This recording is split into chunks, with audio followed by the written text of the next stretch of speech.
మొత్తం మీద electric AC బస్సుల్లో మహిళలకు ఉచిత ప్రయాణం అనేటువంటి ఆలోచన చాలా దూరంలో లేదని మాత్రం చెప్పాలి. It's not very far.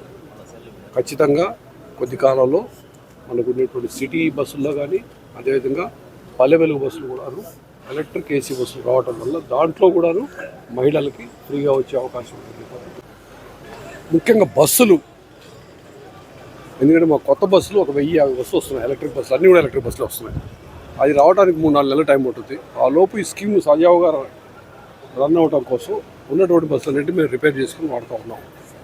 దాదాపుగా 0 బ్రేక్ డౌన్తో నడుస్తుంది. ఇంతకుముందు మహిళలు 40%, పురుషులు 60% ఉండేటువంటి ప్రయాణికులు ఇప్పుడు నిష్పత్తి 62-63 దాకా మహిళలు వచ్చారు. 38, 37 దాకా మాత్రం పురుషులు ఉంటున్నారు. అది నిష్పత్తి చూసినప్పుడు.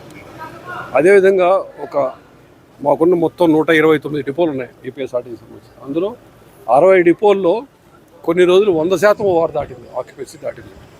సో ఆక్యుపెన్సీ బాగుంటుంది ఈ స్త్రీశక్తి పథకం వల్ల. అదేవిధంగా మహిళలు ఎక్కువ దీని పథకాన్ని వినియోగించుకుంటున్నారు. ఇంకా ప్రత్యేకంగా చెప్పాలంటే మహిళలు చాలా బాధ్యతాయుతంగా వినియోగించుకుంటారు ఆంధ్రప్రదేశ్లో. ఎందుకంటే పక్క రాష్ట్రాల్లో మనం చూసినప్పుడు కొన్ని వారికి చేదు అనుభవాలు చూసాము.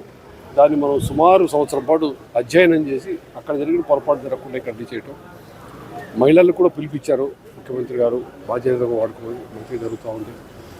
ఈ సందర్భంగా ఇంత బాధ్యతాయుతంగా ఇంత సహనంగా వ్యవహరిస్తున్న ఆంధ్రప్రదేశ్లోని మహిళలకి, బాలికలకి ప్రత్యేకంగా మేము ధన్యవాదాలు తెలియజేస్తాం. ఎందుకంటే ఒక్కోసారి విసుగులో ఉండేటువంటి డ్రైవరు, కండక్టరు వాళ్ళు ఏదైనా వాడన్నప్పుడు గట్టిగా మాట్లాడినప్పుడు తిరిగి అనే అవకాశం ఉంటుంది. అటువంటి అవకాశమే ఇవ్వకుండా వాళ్ళు చాలా సంయమనంతో ఉంటున్నారు, సహనంగా వ్యవహరిస్తారు.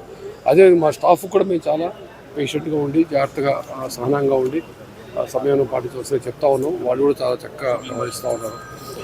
మొత్తం మీద ఈ ఎలక్ట్రిక్ బస్సులు వచ్చే లోపు ఉన్నటువంటి ఈ బస్సులు మేము మరమ్మతులు తీసుకుంటూ అదే బస్ స్టేషన్స్లో ఉన్నటువంటి సౌకర్యాలు పెంపొందించుకుంటే తాగునీటి సౌకర్యము, టాయిలెట్ సౌకర్యాలు, కూర్చోడానికి సీట్లు, సీలింగ్ ఫ్యాన్లు ఇవన్నీ అడిషనల్గా అదనంగా ఏర్పాటు చేయడం ద్వారా ఈ పథకం ఇంకా సజీవంతంగా చేయడానికి అన్ని మేము కృషి చేస్తా ఉన్నాం. అనంతపూర్ కూడా వస్తున్నాయి ఎలక్ట్రిక్ బస్సు వస్తున్నాయి. అన్నీ మొత్తం మీద మనకు 11-12 ప్రాంతాల్లో వస్తున్నాయి ఎలక్ట్రిక్ బస్సులు. కర్నూలుకు వస్తాయి, అనంతపూర్ కూడా వస్తున్నాయి. అన్ని చోట్ల కూడా ఎలక్ట్రిక్ బస్సు వస్తాయి. ఇది కాకుండా కూడా 1500 బస్సులు కొనాలనుకుంటాం. అది కొంత టైం పట్టచ్చు.